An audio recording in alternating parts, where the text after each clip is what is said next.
नमस्कार दोस्तों, आज आपके साथ शेयर करने जा रहा हूं बहुत ही बेहतरीन जजमेंट माननीय उच्च न्यायालय इलाहाबाद द्वारा 13 जून 2022 की ये जजमेंट है, जिसके लिए मैं शत शत नमन करता हूं justice honourable justice Rahul Chaturvedi को, जिन्होंने इतनी सुंदर जजमेंट लिखवाई है कि ये आने वाले समय में सभी हस्बैंड्स और उसके परिवार वाले जो कि 498A के झूठे मुकदमों से लड़ रहे हैं रहेगी, उनके लिए लाइफ सेविंग ये जजमेंट है। जो 498A के केसेस में पुलिस की तरफ से दबाव पड़ता है लड़के वालों के ऊपर और अनावश्यक दबाव जो वो लोग करते हैं, ये उन सब चीज़ों पे रोक लगाने के लिए एक बहुत ही बेहतरीन जजमेंट आई है, जिसके बारे में मैं आपसे इस वीडियो में शेयर करने जा रहा हूँ। सबसे पहले तो मैं आपके साथ शेयर करूँगा कि ये जजमेंट, इसका ब्रीफ क्या है। ये जजमेंट है 1126, 1187 और 1122/2022 तीन रिवीजन पिटीशन डाली गई, जिसमें हुआ ये कि कंप्लेनेंट है। कंप्लेनेंट ने क्या किया? कंप्लेनेंट ने झूठी 498A की और अलग अलग तरह की FIR इस माता पिता के खिलाफ, देवर के खिलाफ, भाभी के खिलाफ, सबके खिलाफ, जितने भी घर में परिवार में लोग थे उनके खिलाफ लिखवा दी, जबकि वो लोग साथ में नहीं रहते थे।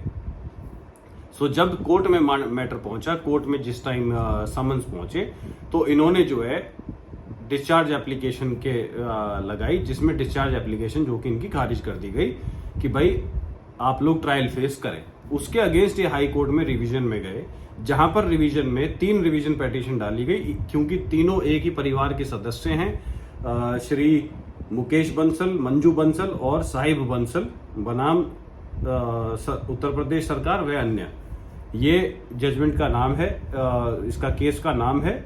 और इसमें 13/6/2022 का ये जजमेंट है। इसका साइटेशन का डिटेल्स मैं आपके साथ शेयर करूंगा नीचे लिंक में। आगे बढ़ते हैं। इसमें ये हुआ कि जब ये रिवीजन में पहुंचे तो रिवीजन में इन्होंने पूरा का पूरा सिक्वेंशियली अपना प्रे किया कोर्ट से कि हमें क्यों डिस्चार्ज किया जाए, या हमारा क्यों इसमें किसी भी प्रकार का रोल नहीं है, और क्यों हमारा इसमें फैक्चुअल मैट्रिक्स उन्होंने दिखाते हुए ये बताया माननीय न्यायालय को, उच्च न्यायालय को, कि ये जो हमारी पुत्र वधू है, हमारी जो वाइफ है, मेरी जो बहू है, उसने हमारे ऊपर जो मुकदमा किया है ये झूठा मुकदमा है, और क्यों वो झूठा मुकदमा है। इसमें मैं आपके लोगों के साथ शेयर करूंगा।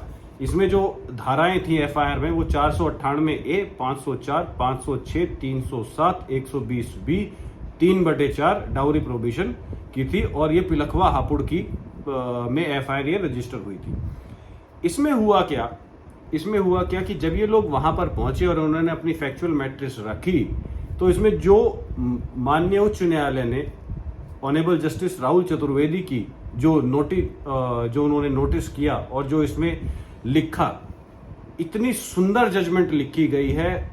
After a very long time, very long time, a judgement has come which will give relief to the husbands, a judgement which will turn the tables around, a judgement जिससे शायद वो सभी पत्नियां जो कि झूठे मुकदमे अपने हस्बैंड और अपने ससुराल वालों के विरुद्ध डालते हैं, शायद उनको थोड़ी बहुत शर्म आए, शायद उन्हें थोड़ा बहुत डर लगे।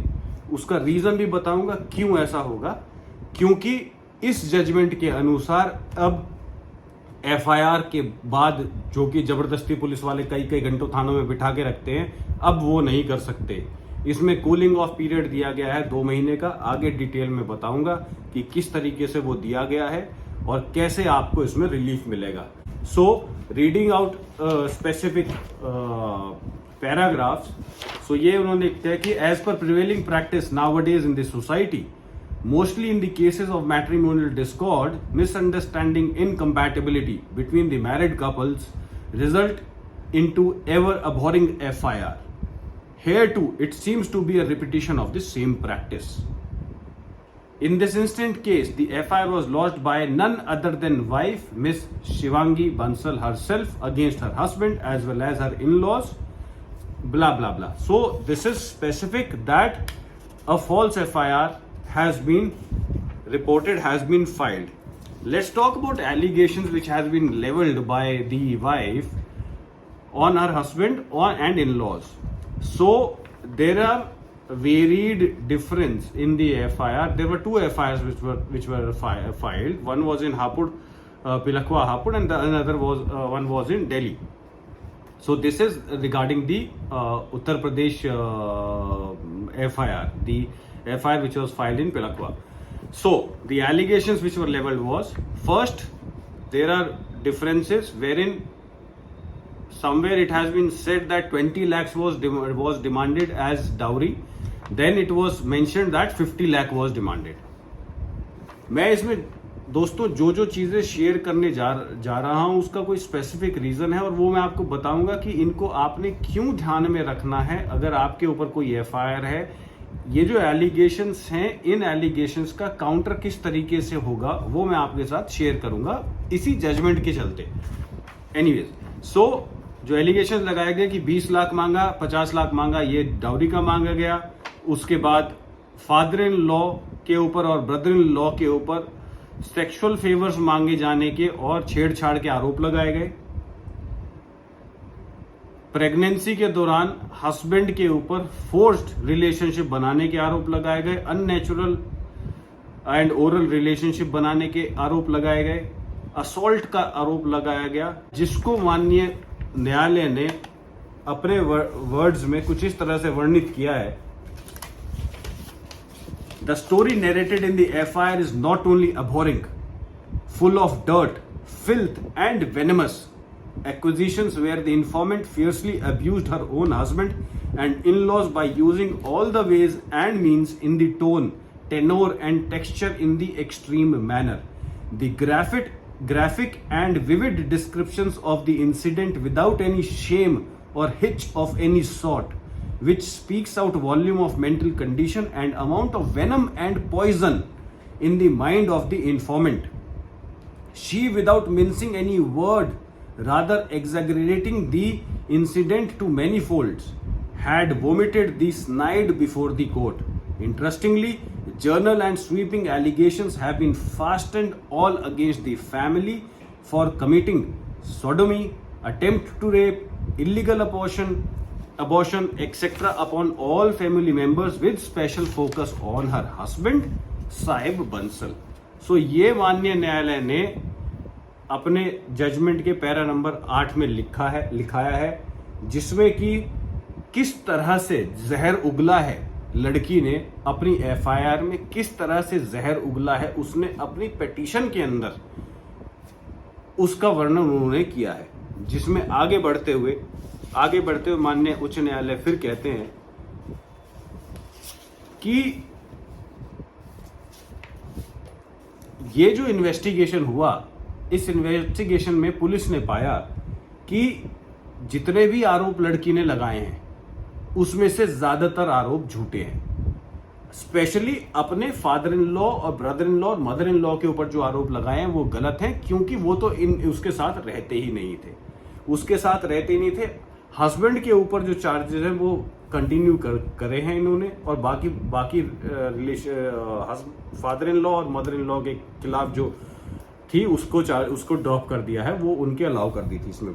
Thus, it is explicitly clear that FIR is nothing but a virtual canard and full of venom, where the informant, unmindful of the facts to its far-reaching repercussions, pasted all filth upon revisionist in wild manner, but was unable to produce any documentary evidence, proof to substantiate the leveled allegation, and thus all sections of unnatural oral sex, forcible abortion have gone haywire, resultantly dropping from the charge sheet. Not only this, names of the brother-in-law and sister-in-law have also been deleted from the FIR. So, just understand this. यहाँ पे जो complainant ने क्या किया, जो भी उसके दिमाग में आए या उसे जो भी लीगल सजेशन द्वारा कोई भी उसे सुझाव दिए गए कि भाई ये आरोप लगा दे, ये आरोप लगा दे, ये आरोप लगा दे, वो सारे आरोप तो उसने लगा दिए। और वो सारे आरोप लगाते हुए जो भी filth, in the language of the honourable high court, जो भी फिल्थ, जो भी गंदगी जो भी गंदे से गंदे आरोप वो अपने सास ससुर के ऊपर, अपने ब्रदर इन लॉ के हस्बैंड के ऊपर लगा सकती थी, वो उसने लगा दिए without considering the fact that she will have to substantiate these also. For example para number 17 के अंदर कहां पे पकड़ी गई, इन्होंने क्या किया, इन्होंने कहीं पे तो 20 लाख रुपए कहा डाउरी का और कहीं पे कहा 50 लाख रुपए। माननीय उच्च न्यायालय में जो हस्बैंड है, हस्बैंड ने जाकर अपने फादर इन लॉ की भी और अपनी वाइफ की भी इनकम टैक्स रिटर्न लगा दिया। Please understand, income tax return लगा दिया, जिसमें कि उसकी इनकम लगभग 2.5 लाख और फादर इन लॉ की भी ऐसी 3-3.5 लाख रुपए, मतलब टोटल मिला के 6-7 लाख रुपए की 2 साल की इनकम उनकी, 10 लाख रुपए की 2 साल की इनकम उसमें दिख रही है।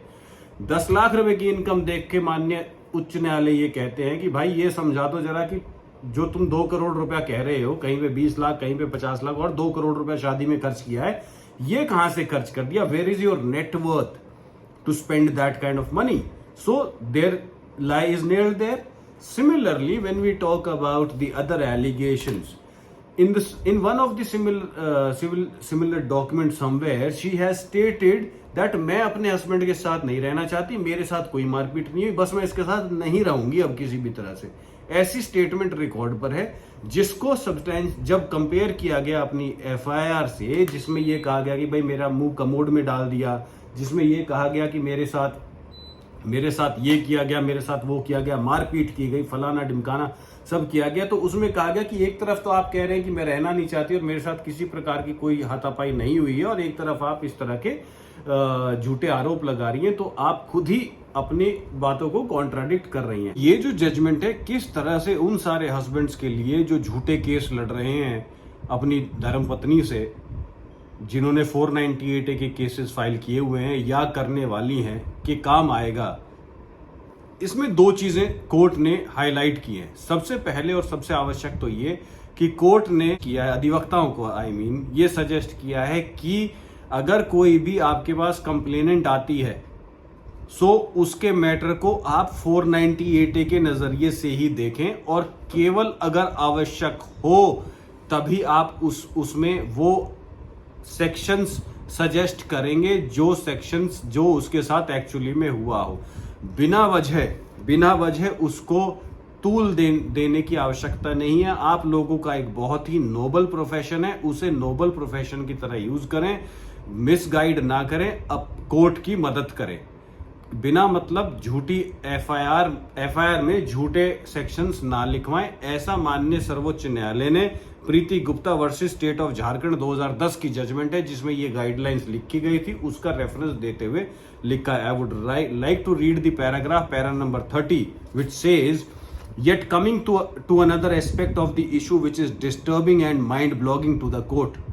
After reading the FIR allegedly lodged by Ms. Shivangi Bansal, after 18 days of the incident, which is ever abhorring, full of dirt and filth, the graphical description portrayed by her in her FIR is deplorable to condemn in its strongest terms. The FIR is the place where the informant gives the story, mobilizing the state machinery, engaging in commission of cognizable offense. It is not soft porn literature where the graphical description should be made. Honorable Apex Court in its judgment in case of Preeti Gupta versus State of Jharkhand so and so has fastened the liability upon the counsels in paragraph number 30, 31, 32 and 33 as in quoted herein below. अब मैं वो paragraph तो नहीं पढ़ूंगा because काफी लंबे paragraph है। Judgement का साइटेशन शेयर करूंगा, आप उसे डाउनलोड कर सकते हैं। अगर पॉसिबल होगा मैं अपलोड कर दूंगा, लिंक शेयर करूंगा, आप उसे डाउनलोड कर सकते हैं। हावेवर इससे फर्दर जो सबसे बेनिफिशियल चीज है, हाई कोर्ट ने क्या किया है, एक 2018 की सोशल एक्शन फोरम फॉर मानवाधिकार वर्सेस यूनियन ऑफ इंडिया की एक रिट पिटीशन थी, जिसमें कि माननीय सर्वोच्च न्यायालय ने क्लियर डायरेक्शंस दे दी थी कि भाई ये जो अनावश्यक रूप से बिना मतलब पुलिस वाले जबरन लोगों को उठा लेते हैं, लोगों को अरेस्ट कर लेते हैं, ये सब बंद होना चाहिए। उसका रेफरेंस देते हुए माननीय उच्च न्यायालय ने क्या कहा है, para number 34, thus accessing the totality of circumstances, object and allegation of misuse of piece of legislation in shape of section 498A IPC, the court is proposing the safeguard after taking guidance from the judgment of Honorable Apex Court in the case Social Action Forum for Manav Adhikar versus Union of India Supra. Keeping in view the growing tendency in masses to nail the husband and family members by a journal sweeping allegations, thus it is directed, para number 35, ध्यान से सुनिए, total point तो इसमें 14 है, read out नहीं कर सकता सारे के सारे, लेकिन जो मुख्य 2-3 पॉइंट हैं वो पढ़ देता हूं, जिससे कि कल को आपको अगर कोई पुलिस वाला तंग करे, आप उसको बड़े आराम से रेफरेंस करके आप मेंशन कर सकते हैं. So it says, no arrest or police action to nab the named accused shall be made after lodging of FIR or complaint without concluding the cooling period, which is 2 months from the lodging of FIR or the complaint. During the cooling off period, the matter would immediately be referred to Family Welfare Committee, herein referred to FWC in each district. So अब क्या होगा, अब हर district में family welfare committees बनेंगी. Family welfare committees में करीब 3-4 लोग होंगे. ये 3-4 लोग मैटर को पढ़कर, कंप्लेंट को पढ़कर ये डिसाइड किया करेंगे कि whether the FIR should be pursued, whether the complaint should be converted into FIR और नॉट, या अगर होता है तो इसमें basically it is a kind of mediation forum. Delhi के अंदर ये बहुत हुआ करता था पहले, लेकिन अब वो बंद हो गया था बीच में. माननीय सर्वोच्च न्यायालय ने ही गाइडलाइंस उसमें दी थी, उसके बाद ये बंद हो गया था. फिर एफआईआर उल्टी सीधी दर्ज होने लगी, बट अब ये माननीय उच्च न्यायालय इलाहाबाद ने दिया है, जिसमें कि अब इसके अनुसार एफआईआर रजिस्टर होनी बंद हो जाएंगी, या अगर एफआईआर रजिस्टर भी होती है तो वो अरेस्ट वाला जो नाटक पुलिस करती है वो अब नहीं होगा अंडर एनी सर्कमस्टेंसेस. सो इसमें 14 पॉइंट्स हैं जिसके अकॉर्डिंगली अरेस्ट नहीं हो सकती किसी भी सूरत में 2 महीने तक, अनलेस उसमें 307 वगैरह की कंप्लेंट हो. मतलब अगर कोई मेडिकल लगा हुआ है या कोई एक्चुअल में चोट है जो कि सब्सटैंशिएट होती है मेडिकल से, लड़की हॉस्पिटलाइज हो गई वगैरह, तो उस केस में आप पुलिस के पास अधिकार होगा डायरेक्ट एफआईआर करके अरेस्ट करने का, अन्यथा नहीं होगा. ये जो फैमिली वेलफेयर कमेटी है ये हर कोर्ट में बनेगी. इसमें हर डिस्ट्रिक्ट में कम से कम एक, अगर ज़्यादा बड़ी डिस्ट्रिक्ट है तो उसमें 2 भी बनेंगी, जिसमें कि 4 लोग इसमें मेनली होंगे, जो कि उसमें डिटेल दिया हुआ है कि कौन कौन लोग ये बन सकते हैं. एंड अकॉर्डिंगली इसकी कॉपीज ऑलरेडी सारे के सारे न्यायालय को, डीजीपी पुलिस को, चीफ सेक्रेटरी, सारे जो एडमिनिस्ट्रेशन एंड जुडिशियल सिस्टम है उसको ऑलरेडी दी जा चुकी हैं, जिससे कि पुलिस वालों की ये जो बदसलूकी है ये तत्काल प्रभाव से बंद हो सके. मैं बंसल्स के फैमिली को बहुत ज़्यादा धन्यवाद करता हूं कि आप लोगों ने इस इशू को ले जाके हाई कोर्ट में रेज किया, और मैं हमारे भाई हैं राजीव नयन सिंह साहब और ऋतुकर गुप्ता और विनोद प्रकाश श्रीवास्तव जी सीनियर एडवोकेट्स हैं माननीय उच्च न्यायालय के. इन्होंने बहुत ही सुंदर तरीके से, बहुत ही बेहतरीन तरीके से इसको प्रेजेंट किया माननीय उच्च न्यायालय के समक्ष, और माननीय उच्च न्यायालय के जस्टिस राहुल चतुर्वेदी साहब ने बहुत ही सुंदर जजमेंट लिखवाकर आने वाले समय के लिए एक लैंडमार्क जजमेंट दिया है, जिससे कि पुलिस की जो जाति है हस्बैंड्स के लिए या उसके परिवार वालों के लिए, वो उत्तर प्रदेश के अंदर तो एटलीस्ट बंद हो जाएगी. इस जजमेंट का साइटेशन मैं नीचे डिटेल्स में शेयर करूंगा. आशा करता हूं आपको इसकी ये इन्फॉर्मेशन अच्छी लगी हो. कोई भी कमेंट, कोई भी आप करना चाहते हैं, you are more than welcome. Please channel को सब्सक्राइब करें. जो भी लोग समझते हैं वीडियो हेल्पफुल है, प्लीज़ इस वीडियो को शेयर कीजिए ज़्यादा से ज़्यादा, एंड बने रहिए, जुड़े रहिए. बहुत बहुत धन्यवाद.